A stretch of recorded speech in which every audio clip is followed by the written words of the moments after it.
செங்கோட்டையை கிழிச்ச கோட்டை அந்த அம்மா தாண்டாது. யாரை சொல்றீங்க? ஜெயலலிதா. ஏன்னா அவருடைய ஆலோசனையை கேட்காம பர்கூரில் எலெக்ஷன் நின்று தோற்று போனாங்க. சசிகலா உள்ள வந்த பிறகு செங்கோட்டையனுடைய செல்வாக்கு எல்லாம் போச்சு. அதில் தான் அந்த பெரிய கூட்டமே சசிகலாவால் வெளியேற்றப்பட்டவங்க தான் நிறைய பேர் இன்னைக்கு திமுகவில் இருக்காங்க. பழனிசாமியை 10 தோல்வி பழனிசாமின்னு பேர் வாங்கிட்டார். ரெட்டை இலையவே காலி பண்ணிட்டார். இப்போ ரெட்டை இலை பிரயோஜனம்லாம் போச்சு. கேட்காம அவருக்கு அங்கீகாரம் கொடுத்தாங்க, கொடியை கொடுத்தாங்க, சின்னத்தை கொடுத்தாங்க, தலைமை கழகத்தை அந்த ஆஃபீஸுக்கு எல்லாமே கொடுத்து அஃபிஷியலாக அதிமுகன்னு பழனிசாமி போட்டு கொடுத்ததுக்கு பிறகு 10 இடத்துல சசிகலா காட்டுறவர் சேலத்தில் எடப்பாடியில இப்படி ஒரு ஆள் இருந்தாருன்னு எங்களுக்கு தெரியாது. எஸ்டாப்ளிஷ்டு பார்ட்டியினுடைய தலைவன் அந்த பார்ட்டி கொடியை உள்ள வச்சுக்கிட்டு வந்துட்டாங்கன்னு வரவேற்பு கொடுக்குறிய வெக்கமான இல்லையா அவனுக்கு? தாவேக்காவே யாரால உருவானது? பாஜக தான். மொத்தமாகவே 1.5 வருஷத்துல மொத்தம் 10 கூட்டம் போட்டு கரூர்ல போனார், 10 பேர் செத்தாங்க. முதல்ல தலைவரி ஓடுனது யாருன்னு பார்த்தா இவர் தான். அசம்பாவிதம் ஏதோ நடக்க கூடாது அப்படின்றதுக்காக போனதா காப்பாத்துங்க இப்படி எல்லாம் சொல்லி காப்பாத்துங்க. யார் வேணாங்க. ஒரு சம்பவம் நடந்தது, ஃபேஸ் பண்றது தைரியம்லாம் ஓடின ஆடு அரசியல் கட்சி தலைவர், அவரை நம்பி நாட்டை கொடுக்கலாம்னு சொல்லி நீங்களும் உட்காந்துருக்கீங்க, நானும் பேசுகிறேன்.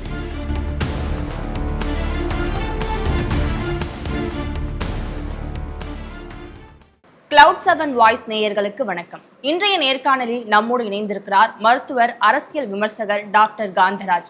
வணக்கம் சார். எப்பவுமே அதிமுகலேருந்து வெளியேறவங்களுக்கு திமுக மட்டும்தான் ஒரு ஆப்ஷனா இருந்தது. அதிமுகலேருந்து வெளியே வந்தவங்க திமுகல சேர்ந்து அமைச்சர் அளவில் இருக்காங்க. அப்படி இருக்கும்போது இப்போ மாற்று ஒரு சக்தியா தாவேக்காவை பார்க்க வேண்டிய நிலைமை இன்றைய காலகட்டத்தில் இருக்கா? இப்போ தாவேக்காவுக்கு செங்கோட்டையன் போனது எந்த அளவுக்கு ஒரு பலத்தை கொடுக்கும்னு நினைக்கிறீங்க சார்? தாவேக்கா இன்னும் கட்சியாக வரல. ஒரு கம்பெனி ஸ்டார்ட் பண்ணியிருக்காங்க. போகிற இடத்துல நல்லா க்ரௌடு சேருது. எல்லாத்துக்கும் தலைவர் ஒரே ஓனர் யாருன்னு எடுத்திங்கன்னா அமித்ஷா தான். ஏன்னா செங்கோட்டையன் அவர் அந்த காலத்துலேருந்து எங்களுக்கு தெரியும். ஜெயலலிதா காலத்தில் அவர் முடிச்சூடா மன்னர், பெரிய கவுண்டர்னு பேர் எங்களுக்கெல்லாம் நல்லா தெரியும். செங்கோட்டையை கிழிச்ச கோட்டை அந்த அம்மா தாண்டாது. யாரை சொல்றீங்க? ஜெயலலிதா. ஏன்னா அவருடைய ஆலோசனையை கேட்காம பர்கூரில் எலெக்ஷன் நின்று தோற்று போனாங்க. ஒரு சாதாரண ஒரு திமுக சுகவனங்கிற தோற்று போனாங்க. அப்போ அவர் செங்கோட்டையன் சொன்னார், ஏன்னா செங்கோட்டையன் அங்கே நின்னா நீங்கள் தோற்றுருவீங்கன்னு சொல்லியும் கேட்காம அந்த அம்மா போய் நின்றுச்சு. என்ன நினச்சிது? தன்னை மீறி ஓட்டு போட்டுருவாங்களான்னு அந்த அம்மாளுக்கு இருந்த ஒரு அதீதமான தைரியத்தில் போய் நின்றுச்சு. பலன் தோல்வியை சந்தித்தாங்க. அதுக்கப்புறம் உடனே செங்கோட்டையன் என்ன பண்ணார்னா, எம்எல்ஏவாக இல்லாமல் இருந்தாக்கா பதவியில் இருக்க முடியாது, காங்கேயத்தில் கொண்டு நிற்க வச்சு ஜெயிக்க வச்சு அந்த அம்மாளுக்கு பதவியை வாங்கி கொடுத்து காப்பாற்றினார். அதில் இருந்து செங்கோட்டையன் கிழிச்ச கோட்டை அவங்க தாண்ட மாட்டாங்க. ட்ராவல் பயணங்கள், சுற்றுப்பயணங்கள், பொதுக்கூட்டங்கள் நடத்துறது எல்லாமே செங்கோட்டையன் தான். அந்த அளவுக்கு சக்தி வாய்ந்தவராக இருந்தார்.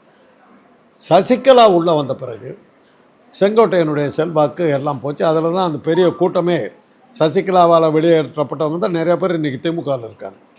இப்போ நீங்கள் சொன்ன மாதிரி அங்கேருந்து திமுகவுக்கு தான் வரணும். இப்போ அமித்ஷா இங்கே உள்ளே வந்துட்டதுனால இவங்க எல்லாருக்குமே சில பிரச்சனைகள் இருக்கிறதுனால மடியில் அமித்ஷா தலைவர் அப்படி இருக்கும்போது அவர் அதிமுகவிலே இருந்திருக்கலாமே. அதிமுகவுடைய கூட்டணி தலைமையிலையும் அமித்ஷா தானே இருக்காரு. அப்படி இருக்கும்போது எதுக்கு இவரு தாவேக்காவுக்கு தலைமை தாங்க வேண்டிய? அதிமுகங்கிற பேரை கொடுத்து பழனிசாமி வச்சுட்டாங்கம்மா. பழனிசாமியை 10 தோல்வி பழனிசாமின்னு பேர் வாங்கிட்டார். ரெட்டை இலையவே காலி பண்ணிட்டார். இப்போ ரெட்டை இலை பிரயோஜனம்லாம் போச்சு. ஒரு காலத்தில் ரெட்டை இலையில் நிற்கிறோன்னா ஜெயிச்சாச்சுன்னு அர்த்தம். ரெட்டை இலை சென்று எனக்கு கொடுத்துட்டிங்கன்னா நான் யார் என்னங்கிறதே இதில்லை. என்னை முன்ன பின்னே யாருக்கும் தெரிய வேண்டியதில்லை. காந்தராஜ் யார்? ரெட்டை இலை.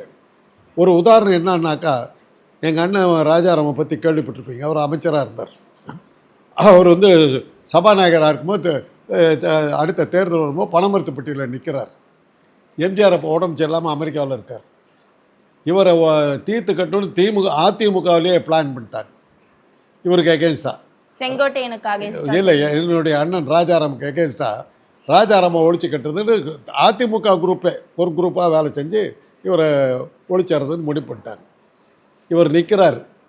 இந்தியன் எக்ஸ்பிரஸில் எப்படி போடுறாங்கன்னா, பொன்னையனும் நிற்கிறாரு அதே சேலத்தில், ராஜாராம் நிற்கிறப்ப பனமரத்தைப்பட்டி பக்கத்தில் திருச்செங்கோட்டை பொன்னையன் நிற்கிறாரு, இவர் இங்கே நிற்கிறாரு. இப்போ பொன்னையன் வந்து அப்போ மினிஸ்டர். இந்தியன் எக்ஸ்பிரஸில் செய்தி எப்படி போடுறாங்கன்னா, good for minister, unsafe for speaker. ஸ்பீக்கருங்கிறது ராஜாராம். ராஜாராமுக்கு தொகுதி சரியாக இல்லை, வாய்ப்புகள் குறைச்சல், மினிஸ்டருக்கு வாய்ப்பு ஏற்றிக்கணும்னு போடுற அளவுக்கு எகேன்ஸ்டாக அவருக்கு ஒர்க் பண்ணுறாங்க. வழக்கமாக அவர் என்ன பண்ணுவார்னா, எங்கள் அண்ணன் தொகுதி ஒரு ரவுண்ட் அடிச்சுட்டு வாடான்னுவார். நான் போவேன், எங்கள் பசங்க ஒரு 10 பேர்த்த கூட்டிகிட்டு போனேன். போனாக்கா ஒரு இடத்துல கொடி கட்டிக்கிட்டு இருக்கிறாங்க. கொடி கட்டிக்கிட்டு இருக்கும்போது நான் போய் கேட்டேன், ராஜாராமுக்கு தானே எங்களை ஓட்டு போடுவீங்க? அந்த கொடி கட்டுற ஆள் சொல்கிறாரு, ராஜாராமா யாருக்கு வேணாலும் போடுவேன், ராஜாராமுக்கு போட மாட்டேன். ராஜாராம் ஜெயிக்கிறத நாங்கள் விட மாட்டோம், ராஜாராம் ஜெயிக்க விட மாட்டோம். அப்போ யாருக்கு போடுவேன்? நான் ரெட்டை இலைக்கு தாங்க போடுவேன். ஏடிஎம்கேல நிற்கிறாரு, சின்னத்துக்கு தான் போடுவாங்கிறான். அந்த சின்னத்தில் தான் ராஜாராம் நிற்கிறாருங்கிற அறிவு கூட இல்லாதவனுங்க வந்து சின்னத்துக்கு ஓட்டு போட்டாங்க. நான் சொன்னேன், ராஜாராம் விட்டுறாதீங்க, ரெட்டை இலைக்கே போடுங்க, ராஜாராம் வரவே கூடாது, நீங்கள் ரெட்டை இலைக்கு போடுங்கன்னு சொல்லிட்டு. ரிசல்ட் எப்படி வந்து தெரியுமா? பொன்னையனை விட 6000 ஓட்டு அதிகமான ஓட்டை வாங்கி எங்கள் அண்ணன் ஜெயிச்சார். ரெட்டை இலைக்கு அவ்வளோ சக்தி இருந்தது. பிடிக்காத ஒரு ஆளை கூட ரெட்டை இலைங்கிற காரணத்துக்காக தேர்ந்தெடுத்த காலம் ஒன்று இருந்தது. அந்த ரெட்டை இலையை வச்சுக்கிட்டு 10 இடத்துல தோத்தது இல்லாமல் 3 இடத்துல தேர்தலையே போட்டியிடாமல் ஓடி போயிட்டார். அந்த அளவுக்கு அதை குப்பையாக்கி விட்டார். அப்போ தான் அமித்ஷா பார்த்தார், இவரை வச்சுக்கிட்டு ஒன்றும் பண்ண முடியாது. கேட்காமே அவருக்கு வந்து அங்கீகாரம் கொடுத்தாங்க, கொடியை கொடுத்தாங்க, சின்னத்தை கொடுத்தாங்க, தேர்தல் அந்த தலைமை கழகத்தை அந்த ஆஃபீஸுக்கு எல்லாமே கொடுத்து அஃபிஷியலாக அதிமுகன்னு பழனிசாமி போட்டு கொடுத்ததுக்கு பிறகு 10 இடத்துல தோல்வி, 3 இடத்துல அரசியல்ல தோல்வி வர்றது சகஜம் அப்படின்னு சொல்லும்போது, இப்ப இவருடைய தோல்வியை மட்டும் எதுக்காக அதிகமா பேச வேண்டியது இருக்கலாமா? தோக்கிறதுலயும் ஒரு கண்ணியமான தோல்வி இருக்கணும். இப்போ திமுக தோத்துச்சு, அதில் ஒரு கண்ணியம் இருந்தது, கலைஞர் திரும்பி வந்துடுவாருங்கிற நம்பிக்கை இருந்தது. சரி, அவர் தோத்து போயிட்டார், அதுக்காக அவர் வந்து சோர்ந்து போயிடாம ஏதாவது ஒரு பழனிசாமி ஒரு போராட்டம் நடத்தியிருக்காரு. இப்ப பிரச்சாரங்கள் பண்ணிட்டு இருக்காரு. எப்போ பண்ணார்? நீங்க சொல்லித்தான் தெரியுது. ஒவ்வொரு மாவட்டமா போய் அதுதான் இப்ப நீங்க சொல்லனா எங்களுக்கு இப்ப மக்களுக்கு எங்க தெரியுது? ரோட் ஷோ நடத்துறாரு, போயிட்டு இருக்காரு, என்னத்த பேசுறாரு, என்ன இம்பாக்ட் கிரியேட் பண்ணார் அவர்? நானும் தான்மா போய் மேடையெல்லாம் பேசிக்கிட்டு, நானும் தான் யூடியூப் பேசிக்கிட்டு இருக்கேன், எனக்கு ஓட்டு போட்டுருவாங்கன்னு அர்த்தம். அதுக்கு என்னுடைய பதிவு நீங்களே பார்த்துருப்பீங்க, எத்தனாயிரம் பேர் பார்க்குறாங்கன்னு தெரியும் உங்களுக்கு. நான் தினசரி வர்றேன். சார் இப்போ வந்து இபிஎஸ் வந்து சோர்ந்து போயிட்டாருன்னு சொல்ல வரீங்க? அவர் ஒன்று ஒரு சாதிக்கலையாமா? எங்கள் ஊருக்கு அந்த ஊர் தாமா, எங்கள் ஊர் தாமா அவர். எங்களுக்கு சேலத்தில் பழனிசாமின்னு ஒருத்தர் எம்எல்ஏவாக இருந்திருக்காரு, எம்பியாக இருந்திருக்காரு, எங்களுக்கு தெரியாது. அடுத்த ஊர் 10வது மைல் அவர் ஊர் தெரியாது. சசிகலா வந்து காட்டுறவர் சேலத்தில் எடப்பாடியில் இப்படி ஒரு ஆள் இருந்தாருன்னு எங்களுக்கு தெரியாது. சேலம்னு எடுத்தாலே பொன்னையன், செம்மலை, சேலம் கண்ணன், எங்கள் அண்ணன் ராஜாராம் 4 பேர் தான் சேலம்ன்றாவே. பழனிசாமி வந்து சசிகலாவால் கண்டுபிடிக்கப்பட்டவர். அதோட அவர் யாருக்கும் தெரியாது. அப்படியே வந்தார், எதிர்கட்சி தலைவராக இருந்தார். அசம்பிளியில் அவர் பேசியதை என்றைக்கா ஹெட்லைன்ஸ் ஆகிருக்கா சொல்லுங்க பார்க்கலாம். பன்னீர்செல்வத்துக்கு இடம் கொடுக்கக்கூடாது, பன்னீர்செல்வத்தை ஏன் பக்கத்தில், இதை தவிர அவர் பாரு அசம்பிளியில் என்ன பேசியிருக்கார். டிவிகேக்கு சப்போர்ட் பண்ணிலாம் பேசினாரே சார். வெக்கங்கட்டு போய் பேசினார்மா. நான் ஒரு கட்சி நடத்துகிறேன், என் கட்சியில் இன்னொரு கட்சி கொடி வந்து பிடிச்சிக்கிட்டு நிற்கிறான், அங்கே இருக்கிற தொண்டை அடித்து துரத்த வேணாம். ஏடா எங்கள் கட்சி கூட்டத்தை எப்படி அவன் கொடியை பிடிக்கிறேன்னு இவர் சொல்கிறாரு. வெற்றி திருமுகம் தெரிகிறது, அவர்களோடு வந்து சேர்ந்து விட்டார்கள். தினகரன் கேட்டார், உனக்கு வெக்கமான இல்லையா ஐயா? நீ ஒரு கட்சி தலைவன், ஒரு எஸ்டாப்ளிஷ்டு பார்ட்டியினுடைய தலைவன், அந்த பார்ட்டி கொடியை வந்து உள்ளே வச்சுக்கிட்டு வந்துட்டாங்கன்னு வரவேற்பு கொடுக்குறியே, வெக்கமான இல்லையா உனக்கு அப்படின்னு கேட்டார். அந்த அளவுக்கு அதனால தான் அவரை கை விட்டுட்டாங்க அமித்ஷா. இப்ப பாஜக பிஜேபி தாவேகா கூட்டணியில சேர்க்கறதுக்கான வேலையை பார்த்துட்டு இருக்காங்க. ஆமா, தாவேகாவே யாரால உருவானது? பாஜக தான். கொள்கை எதிரி பாஜகன்னு சொல்லி ஒவ்வொரு எழுதி இவங்களே எழுதி கொடுக்கறதா நம்ம படிச்சுட்டு இருக்காரு. போய் அவர்கிட்ட கேளுங்க, எந்த கொள்கைக்கு எழுத்து நீங்க பிடிக்கிறீங்கன்னு சொல்லுங்கன்னு. முதல்ல ஒரு கொள்கை என்னப்பா, தாவேகா கொள்கை என்ன, அதை சொல்லுங்க. உங்களுக்கு தெரியுமா? எங்களுக்கு தெரியாது. ஏன்னா மீடியாக்களுக்கு தான் அவரை பத்தி நிறைய தெரியும். அவரு எங்களுடைய கொள்கையே பிஜேபி வராம தமிழ்நாட்டுக்குள்ள வரணும், அதுக்கு ஒரு கட்சி தேவையில்லையே, அதுக்கு ஒரு கட்சி தேவையில்லையே. பிஜேபி வரக்கூடாது, பிஜேபியினுடைய எந்த கொள்கையை எடுத்துக்கிட்டு நிற்கிறாரு? எஸ்ஐஆருக்கெல்லாம் ஆப்போசிட்டா பேசினாரே சார். சொல்லிட்டு இருக்காரு. அதுக்காக என்ன நடவடிக்கை எடுத்தார்? 10 கோடி பேர் இருக்கிறதா சொல்கிறீங்கம்மா நீங்கள். 10 கோடி உறுப்பினர்கள் இருக்கிறதா சொல்லி சந்திரமண்டலத்திலாம் பிரான்ச் இருக்கிறதா சொல்கிறீங்க. அவ்வளோ வேணாம்மா. இந்த இப்போ ஆவடியில் இருக்கீங்க. ஆவடியில் அவருடைய கட்சி ஆஃபீஸ் எங்கே இருக்குன்னு கேட்டு சொல்லுங்க. நான் எங்கேயா வர்ற வழியில் அந்த கொடி பறக்கிறத பார்த்தீங்களா? திமுக கொடியை கூட எங்கேயும் பார்க்கலையே சார். போங்க, பார்க்காம வந்திருப்பீங்க. கண்ணை இறுக்கி மூடிக்கிட்டு வந்திருப்பீங்க. இந்த கொஞ்சம் தூரத்தில் காட்டுமா, கூட்டு போட்டுமா சார். இப்போ இருக்கிற இப்போ கூட்டிகிட்டு போகட்டுமா? வர்றீங்களா? இப்போ வர்றீங்களா? கூட்டிகிட்டு போகட்டுமா? போகலாமா? பொண்ணு சூப்பர் மார்க்கெட்டு போகலாமா? எல்லா கட்சி கொடியும் பறக்கும். தாவேக்கா காட்டிடும். இந்த பக்கம் வரும்போது சார் இப்ப நீங்க அந்த கொடி இல்ல, சரியான கட்டமைப்பு இல்ல அப்படின்றீங்க. இப்ப செங்கோட்டையன் வந்ததுனால அது மாற்றத்துக்கான வாய்ப்பு இருக்குல்ல. அதைத்தான் இப்ப சொல்ல வரேன். அவர் அரசியல்வாதி. முதல் முறையாக அரசியல் தெரிந்த ஒருவர் விஜய் நடத்துகிற அந்த கட்சிக்கு போகிறார். இனிமேல் அது அரசியல் கட்சியாக உருவெடுப்பதற்கு வாய்ப்புகள் இருக்குது. வந்தா செங்கோட்டையன் வந்து இது பண்ணார்னா. அதனால் அமித்ஷா வந்து எல்லா முயற்சியும் எடுத்து இவர் தேர மாட்டாருங்கிறதுனால தான் செங்கோட்டையனை அவர் வந்து கட்சியிலிருந்து கொண்டு வந்ததுனால இப்போ வந்து அவர் பழனிசாமி மாட்டேங்கிறதுனால பழனிசாமிகிட்ட சேர்த்து வச்சு தோத்த குதிரை மேலே பணம் கட்ட மாட்டாங்கம்மா யாருமே. ரேஸுக்கு போயிருந்தீங்கன்னா தெரியும். ரிப்பீட்டடாக அது தோத்துக்கிட்டு இருக்குதுன்னு வச்சுங்க, பணம் கட்ட மாட்டாங்க. தோத்துக்கிட்டே போயிட்டுருக்கிற குதிரை தான் பழனிசாமி. அவரை வச்சுட்டு முடியாது. விஜயும் அவங்க தூக்கி ஊற்றி பார்த்தாங்க. மொத்தமாகவே 1.5 வருஷத்தில் மொத்தம் 10 கூட்டம் போட்டிருக்காரு. 8 கூட்டம் போடுற கூட்டம்லாம் அலையா கூட்டம். இது யாருக்கு வராது? இப்போ நான் வரட்டுமா, காட்டுட்டுமா? கூட்டத்தை காட்டுறது வந்து இந்த இப்போ பொது மருத்துவமனையில் நான் வேலை பார்த்துக்கிட்டு இருக்கும்போது என்னுடைய டிபார்ட்மெண்ட்டுக்கு பக்கத்தில் தான் ஹார்ட் டிபார்ட்மெண்ட், இதயத்தை பார்க்குற டிபார்ட்மெண்ட். ஒரு நாள் போகிறேன், என் டிபார்ட்மெண்ட்டுக்குள்ளாரே போக முடியல. அவ்வளோ ரஷ்ஷு நிற்கிறாங்க. 2 பக்கமும் நிற்கிறாங்க. இந்த பக்கம் ஒரு 1000 பேர், இந்த பக்கம் ஒரு 1000 பேர். என்னன்னு ஆட்டோ சங்கர் ஒருத்தரை பற்றி கேள்விப்பட்டிருக்கீங்களா? ஆட்டோ சங்கர் பல கொலைகள்லாம் பண்ணி கைது பண்ணப்பட்டு தூக்கு தண்டனை கைதி. அன்றைக்கி ஆட்டோ சங்கருக்கு மிக பிரபலம். பல போலீஸ் அதிகாரிகள்லாம் அந்த ஆளால் மாட்டினான்.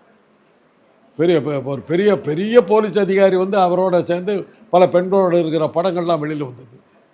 அப்பேற்பட்ட ஒரு இது கடைசியில் வந்து தூக்கு தண்டனை கொடுத்துட்டாங்க. ஹார்ட் ப்ராப்ளம்னு சொல்லிட்டு கூப்பிட்டு வர்றாங்க. அந்த ஆட்டோ சங்கரை பார்க்கறதுக்கு 2000 பேர் நின்னாங்க. ஆட்டோ சங்கர் எலெக்ஷன் நின்னா ஜெயிச்சுட்டு வரா?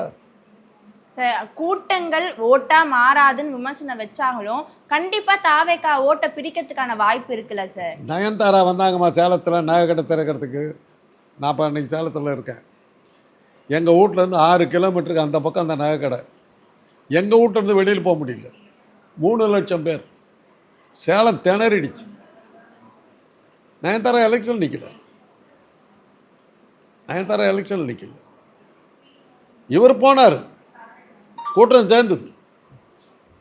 கரூரில் போனார், 10 பேர் செத்தாங்க. முதல்ல தலைவரிக்க ஓடினது யாருன்னு பார்த்தா இவர் தான். அசம்பாவிதம் ஏதோ நடக்கக்கூடாது அப்படின்றதுக்காக போனதா காப்பாத்துங்க இப்படி எல்லாம் சொல்லி காப்பாத்துங்க. யார் வேணாங்கிற இல்ல சார். அவங்க சொன்ன அவர் சொல்லலையாமா அவங்க கட்சியே சொல்லிட்டேன். நீங்க எல்லாம் தானே சொன்னீங்க. ஒவ்வொரு இடத்துலயும் அவங்க அதை தானே சார் சொல்றாங்க. எந்த ஒரு அசம்பாவிதமும் நடக்கக்கூடாதுன்றதுக்காக தான் அங்க இருந்து வந்துட்டோன்ட்டு ஆதவர்ஜன். சரி, அவர் ஓடினாரு. அவருக்கு மொய்பிரிவு பாதுகாப்பு கொடுத்துருந்தாங்கல்ல, 50 போலீஸ் இருந்தாங்கல்ல, உளவுத்துறை அதிகாரிகள் இருந்தாங்க. பொதுமக்களை பாதுகாக்க வேண்டிய பொறுப்பு அவங்களுக்கு இருக்குதில்ல.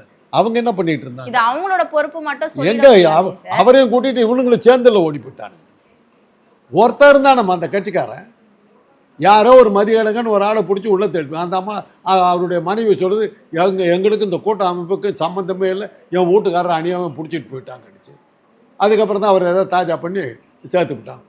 ஒரு சம்பவம் நடந்தது, ஃபேஸ் பண்ணுறதுக்கு தைரியம்லாம் ஓடின ஆள் வந்து அரசியல் கட்சி தலைவர். அவரை நம்பி நாட்டை கொடுக்கலான்னு சொல்லி நீங்களும் வந்து உட்காந்துட்டு இருக்கீங்க, நானும் பேசிக்கிட்டு இருக்கேன். நம்பி ஆட்சியை கொடுக்கணும்னு சொல்ல வரல சார். இப்போ இத்தனை ஆண்டு காலமா திராவிட ஆட்சி நடந்துட்டு இருக்கு. இப்போ மக்களும் ஒரு புதிய மாற்றத்துக்காக பார்க்கும்பொழுது தாவேக்காவை பார்க்குறாங்க அப்படின்றது தான் சார் கருத்தா முன்வைக்கப்படுது. நீங்க வைக்கிறீங்க, மக்களோட கருத்து இல்லைன்னு சொல்லி அவர் எலெக்ஷன் நின்னாரு. அதுக்கு ஆதாரம் சொல்லுங்க. மக்கள் மாற்றத்தை விரும்புறாங்கிறதுக்கு இவர் எந்த தேர்தலில் ஜெயிச்சார் சொல்லுங்க. இந்த வரப்போற 2026 இது இப்போ தேர்தல்ல கட்சி ஆரம்பிச்சு 1.5 வருஷம் ஆச்சா இல்லையா? அவர் கட்சி சென்னையில் எங்கே இருக்குது அவருடைய ஆஃபீஸு?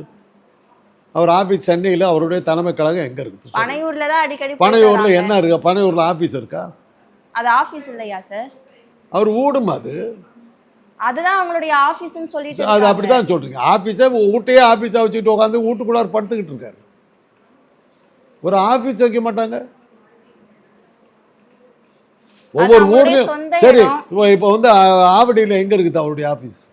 அவர் கட்சி வளர்ந்துருச்சு, மாற்றம் வந்துருச்சு, மக்கள் கேட்குறாங்க, மக்கள் பொங்கிக்கிட்டு வர்றாங்க. அவருடைய கட்சி ஆஃபீஸ் எங்கே இருக்குது? ஆவடியில். திமுக கொடி கூட பார்க்கணும், உடனடியாக வேகமாக வந்தது உங்களுக்கு. இவரு கொடியை காட்டுங்களேன். மக்கள் ஆதரவு பொங்கிக்கிட்டு நிற்குது. என்ன சேனல் பேர் என்ன மறந்துட்டேன். Cloud 7 சொல்லுது. மக்கள் பொங்கி எழுந்து வருகிறார்கள். ஒரு கொடியை காட்டுங்களேன், எங்க இருக்குதுன்னு காட்டு. இல்ல சார், நீங்க ஒரு கூட்டம் போடுறாரு, 10 கூட்டம் தான் போட்டாரு அப்படின்னு சொன்னீங்க. அப்ப கூட்டம் போடும் போதெல்லாம் மக்கள் திரண்டு வராங்களே. மக்கள் திரண்டு வந்தாங்க, கொடி கையில் இருந்ததா?